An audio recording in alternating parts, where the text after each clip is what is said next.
Hi, children. So, first of all, let me wish you a very happy new year. So, let's move to our chapter, that is chapter 9, Force and Energy. So, in the last class, we have discussed what force is, what are the different effects of force. Then we have discussed almost 5 types of forces. Okay, so the next force is frictional force. Children, when we were discussing about gravitational force, I told you that gravitational force is the force that help us to move on earth, isn't it? അല്ലെങ്കിൽ gravitational force എന്നുള്ളൊരു force ഇല്ലായിരുന്നെങ്കിൽ നമുക്ക് നിലത്ത് ഉറച്ചു നടക്കാൻ പറ്റില്ല. We will be flying over the earth, അല്ലെ? ഭൂമിയിൽ ഇങ്ങനെ പറന്ന് നടക്കരുത് നമ്മൾ. So it doesn't happen because gravitational force, it's an attractive force which hold everything towards the center of the earth. That's why we are standing upright on the earth. Okay, now there is a special kind of force known as frictional force or friction. This force helps us to move without any troubles. That means we are walking or we are doing any other type of movement in a smooth way because of this friction. If there is no friction, we will be falling or slipping down. Okay, നമ്മൾ നടക്കുന്ന സമയത്ത് വീഴേ അല്ലെങ്കിൽ സ്ലിപ്പായി പോവുകയോ ചെയ്യാത്തത് ഈ frictional force ഉള്ളതുകൊണ്ടാണ്. So actually this force or frictional force acts between the surface and the object.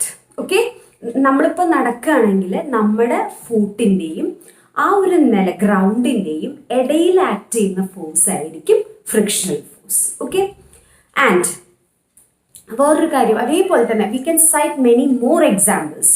If you are driving a car, this frictional force acts between the tire of the car and the road. ആ റോഡിൻ്റെയും ടയറിൻ്റെയും ഇടയിൽ വന്ന് act ചെയ്യുന്നത് frictional force ആണ്. Okay, then അതുപോലെ തന്നെ different types of machines work with the help of this force. ഇനി when coming to other examples, frictional force have some advantages and disadvantages. ഇപ്പോൾ ഈ എക്സാമ്പിളൊക്കെ എടുത്ത് നോക്കുമ്പോൾ നമുക്ക് രണ്ട് തരത്തിലുള്ള എഫക്ട്സ് നമുക്ക് ഫ്രിക്ഷൻ്റെ കാണാം. One is advantages. Advantages means അതുകൊണ്ടുള്ള ഉപകാരങ്ങൾ. ഓക്കെ, ഡിസഡ്വാൻറ്റേജസ് മീൻസ് അതുകൊണ്ടുള്ള ഹാമുകൾ, അതുകൊണ്ടുള്ള ഉപദ്രവങ്ങൾ. So advantages and disadvantages. Okay, now when you come to advantages, main thing is that we can walk properly, or whatever movement we does, it goes on in a very good manner with the help of this friction. നമ്മൾ നടക്കുമ്പോൾ തെന്നി പോവാതെ നന്നായിട്ട് നടക്കാൻ പറ്റുന്നത് ഫ്രിക്ഷനിലോട്ടാണ്. And one thing is that friction will be less on smooth surfaces. If the surface is very smooth, the friction will be very low. If the surface is rough, then friction will be more. അതാണ് നമുക്ക് ഇപ്പോൾ കുണ്ടുകുഴിയുള്ള സ്ഥലങ്ങളിലാണെങ്കിൽ നമുക്ക് നന്നായിട്ട് സ്ലിപ്പായി പോയി നടക്കുന്നു. നേരെ മറിച്ച് നമ്മൾ if we are walking through the ground where oil is dropped, oil വീണിട്ടുള്ള ഒരു നിലോ അല്ലെങ്കിൽ വാട്ടർ വീണിട്ടുള്ള നിലമൊക്കെ ആണെങ്കിൽ when we tends to move we just slips, അല്ലേ? നമ്മളൊന്ന് വഴുക്കി പോകാനുള്ള ചാൻസ് കൂടുതലാണ്. Because in that surface have already changed into a smooth surface. ഓയിലും വെള്ളമൊക്കെ എപ്പോഴും സർഫസിനെ സ്മൂത്ത് ആക്കും, അല്ലേ? So this makes the friction less. അപ്പോൾ ഫ്രിക്ഷൻ കുറയ്ക്കാൻ വേണ്ടിയിട്ട് നമ്മൾ ഓയിൽ ഇട്ട് കൊടുക്കുകയും ചെയ്യും. ഓക്കെ, ആൻഡ് സെക്കൻഡ് വൺ, റോഡിൻ്റെയും വെഹിക്കിൾസിൻ്റെ കാര്യം തന്നെയാണ്. The vehicles and I told you that friction will be acting between the tire of the vehicle and the road. അപ്പോൾ ഇതിങ്ങനെ മൂവ് ചെയ്യുന്ന സമയത്ത് നല്ല രീതിയിൽ കാറിന് അല്ലെങ്കിൽ ഏത് വെഹിക്കിളിനായാലും മൂവ് ചെയ്യാൻ പറ്റുന്നത് ഈ ഫ്രിക്ഷൻ്റെ ഒരു ഇതുള്ളത് കൊണ്ടാണ്. നമ്മൾ ആ ബ്രേക്ക് അപ്ലൈ ചെയ്യുമ്പോഴാണ് അവിടെ ഫ്രിക്ഷൻ വരുന്നത്. അതായത് ടയറിൻ്റെയും റോഡിൻ്റെയും ഇടയിലുള്ള ഫ്രിക്ഷൻ ക്രിയേറ്റ് ചെയ്ത് നമ്മൾ ബ്രേക്ക് അപ്ലൈ ചെയ്യുമ്പോഴാണ്. So it is also an advantage of friction ആയിട്ട് നമുക്ക് തന്നെ പറയാം. Then the third one,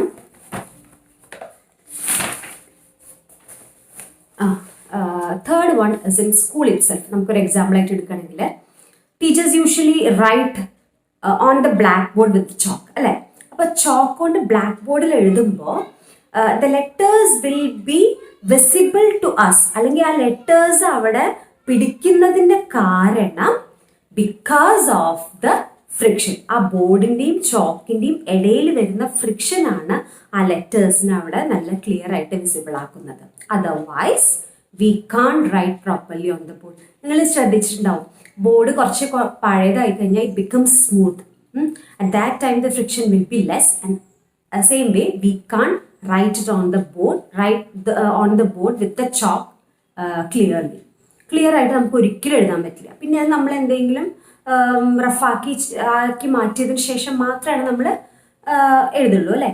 so these are the advantages of friction. അപ്പോൾ ഒന്ന് പറഞ്ഞത് അവർ movement is possible in a smooth way with the help of friction. പിന്നെ അതുപോലെ തന്നെ second one, the movement of the vehicles on the road, applying brakes. Then third one, the writing over the board with the chalk. Okay, so these are the three advantages you have to study. Now coming to the disadvantages, ഇതുകൊണ്ടുള്ള harmfulness എന്തൊക്കെയാണെന്നുള്ളത്. First one എന്താണെന്ന് വെച്ചാൽ, if you are sliding heavy objects because of the friction it will be very difficult for you to slide such objects. ഇപ്പോൾ ഒരു നിലത്ത് കൂടെ heavy ഒബ്ജെക്ട്സിനെ smooth ആയിട്ട് നമുക്ക് സ്ലൈഡ് ചെയ്യാൻ പറ്റില്ല because of the friction only.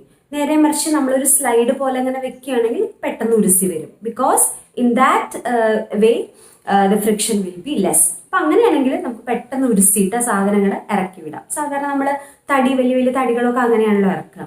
So in case of heavy objects to slide in a common ground it is very difficult. Okay, then second one എന്ന് പറഞ്ഞാൽ it is a very disadvantage. It generates heat. Friction always generates heat. ഒന്നുമില്ല, നിങ്ങളുടെ രണ്ട് കൈ ഉണ്ടല്ലോ, ഈ രണ്ട് കൈ നന്നായിട്ടൊന്ന് റബ്ബ് ചെയ്ത് നോക്കുക.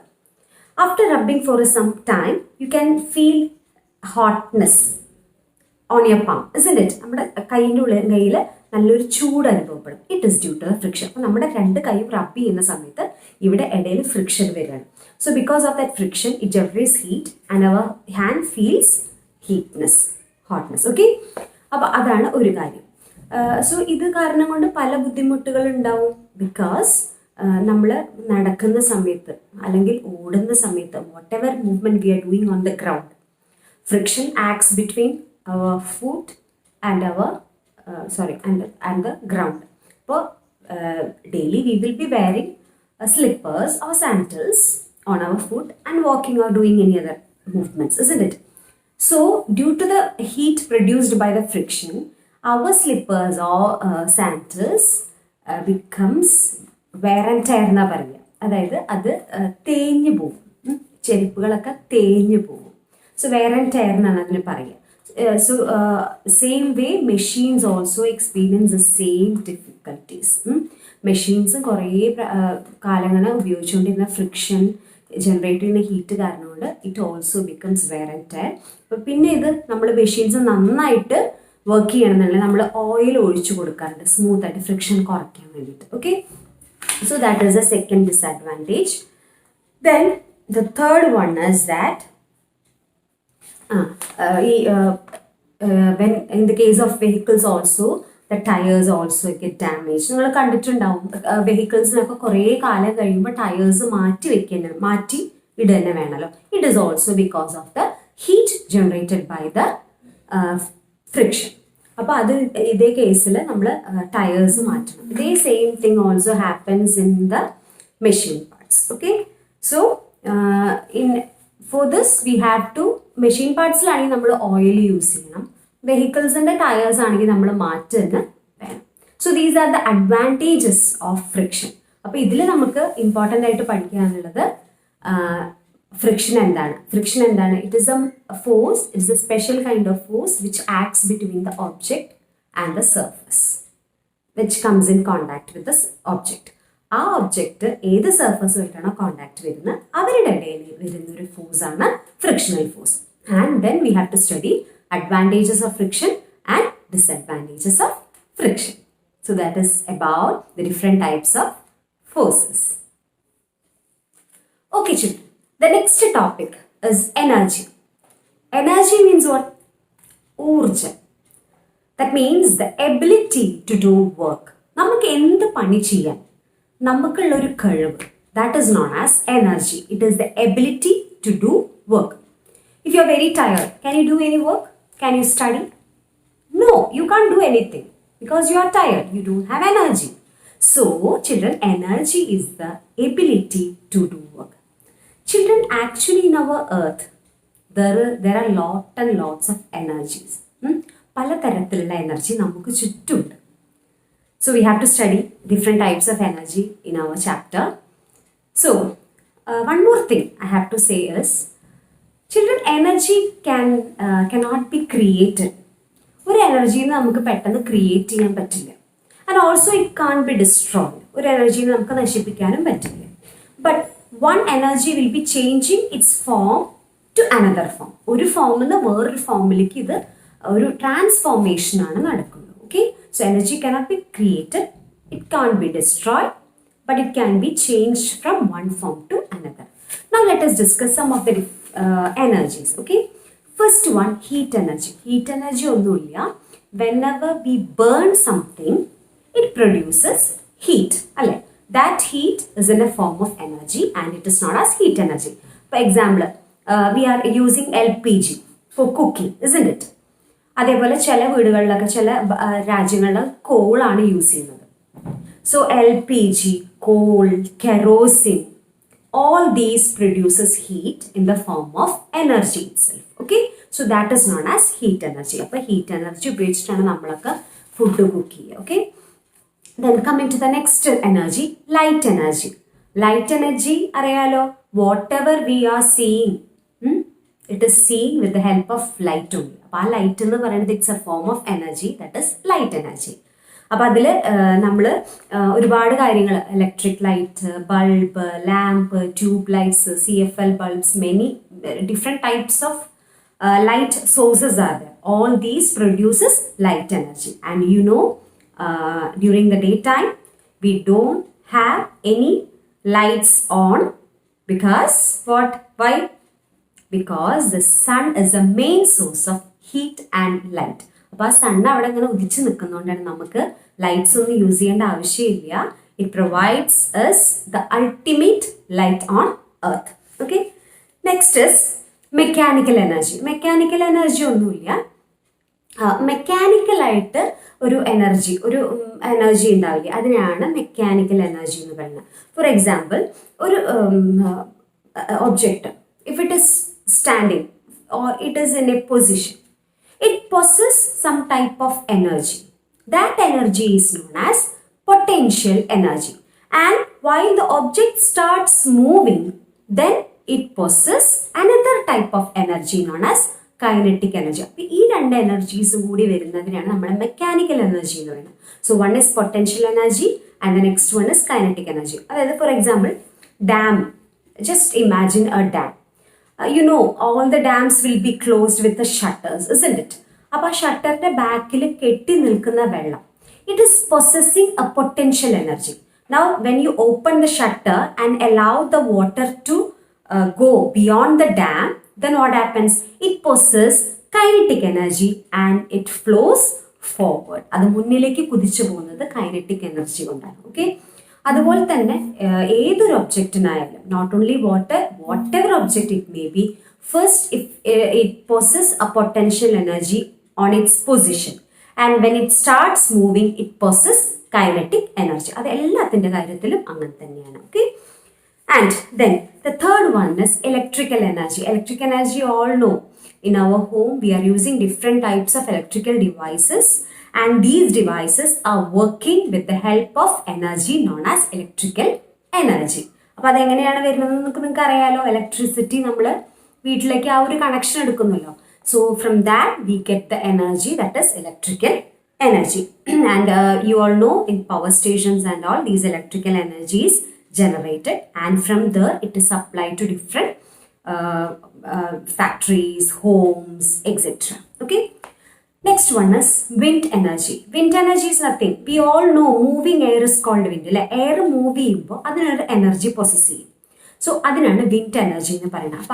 അപ്പം by this wind energy we are running this windmills and all. അപ്പോൾ അതിൽ നിന്ന് വിൻഡ് മിൽസ് വിൻഡിലെ ടർബൈൻസ് കറങ്ങിയിട്ടാണ് we will be getting other type of energy by this wind energy. Wind എനർജിനെ ഇലക്ട്രിക്കൽ എനർജി ആയിട്ട് കൺവേർട്ട് ചെയ്തിട്ടാണ് പല രാജ്യങ്ങളിലും എനർജി സപ്ലൈ ചെയ്യുന്നത്. Okay. Now the next one is sound energy. Sound energy ഒന്നുമില്ല.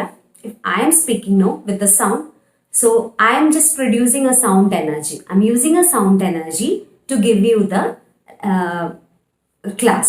അപ്പോൾ അതാണ് അതിൽ അതുപോലെ തന്നെ ഒരുപാട് എക്സാമ്പിൾസ് ഉണ്ട്.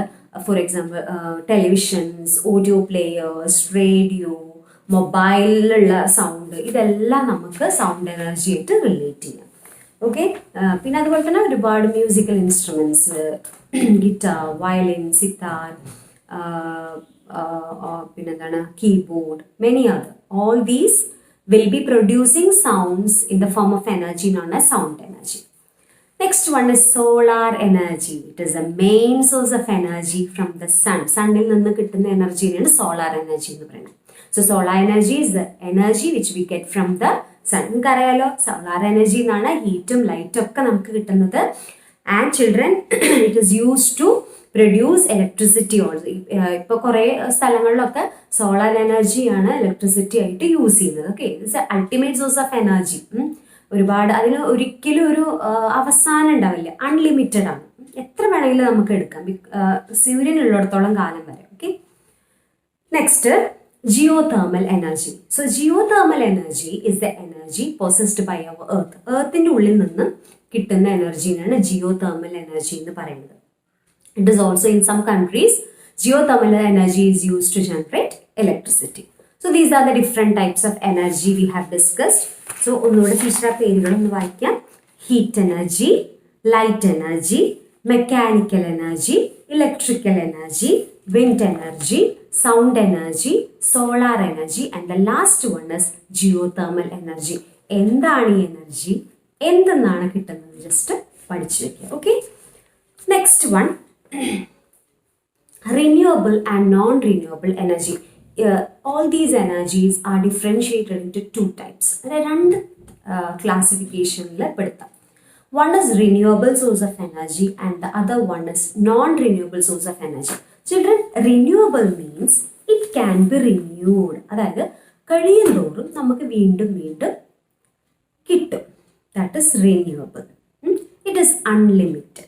നമ്മൾ എത്രത്തോളം ഭൂമിയിൽ നിന്നും എടുക്കുന്നോ അത്രത്തോളം അത് റീപ്ലെനിഷ്ഡ് ആയിട്ട് വരും. It is renewed or replenished over a period of time.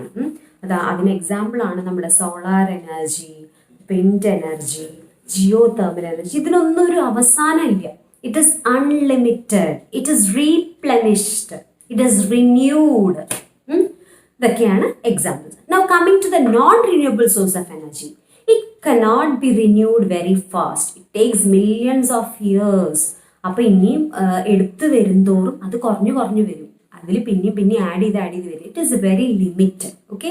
അതിനാണ് എക്സാമ്പിൾ പെട്രോള്, ഡീസൽ, കോൾ, അങ്ങനത്തെ. നമുക്കറിയാലോ these are fossil fuels which we get from the underneath the earth surface അല്ലേ. അപ്പോൾ അത് നമ്മൾ കൂടുതലായിട്ട് യൂസ് ചെയ്യുമ്പോൾ അതിൻ്റെ ആ ഒരു അവൈലബിലിറ്റി കുറഞ്ഞു വരും. It's availability is coming less. So what happens is after a few years what happens is we won't be able to drive vehicles, or otherwise we have to substitute any other source of energy അല്ലേ. അതായത് ഈ എനർജിക്ക് പകരം വേറെ വല്ല energy നമ്മൾ കണ്ടുവച്ചിരിക്കണം. എന്നാലാണ് നമുക്ക് ഇനി കുറച്ച് കാലം കൂടെ കഴിയുമ്പോൾ നമുക്ക് വെഹിക്കിൾസ് ഒക്കെ ഓടിക്കാൻ പറ്റുള്ളൂ. കാരണം ഇത് കുറഞ്ഞു കുറഞ്ഞു വരികയാണ്, അവസാനം കിട്ടാത്ത തീരെ കിട്ടാത്ത അവസ്ഥയിൽ വരും. And that is why the rate of these cost of these energy sources are increasing day by day. ആളുകൾ ഉപയോഗം കുറയ്ക്കാൻ വേണ്ടിയാണ് ഇതിൻ്റെ വില കൂട്ടുന്നത്. അവൈലബിലിറ്റി കുറവാണ്. That is why. So these non-renewable sources of energy cannot be renewed or replenished over a period of time. Example, coal, petroleum. Petroleum naanallo we are making such products like petrol, diesel, etc. Okay. So children, these are the different two classifications of energy: renewable energy and non-renewable energy. And one more thing is given in your textbook, that is about a scientist. His name is Hermann von Helmholtz. German. He's a German physician and physicist. Okay, he gave the world the law of conservation of energy, and he also invented an instrument that could be used to see the inner part of the human eye. നമ്മുടെ human ഐയുടെ structure ഒക്കെ പഠിച്ചില്ലേ, അതിലെ inner part കണ്ടുപിടിക്കാനുള്ള ആ ഒരു instrument കണ്ടുപിടിച്ചത് ഈ ഹെർമൻ വോൺ ഹെംഹോൾട്സ് ആണ്. Okay, so children, this is about the different types of energy. So next topic is little bit important part, so that I will be continuing in the next class. So children, take care, read the textbook well, complete your notes. Okay, thank you.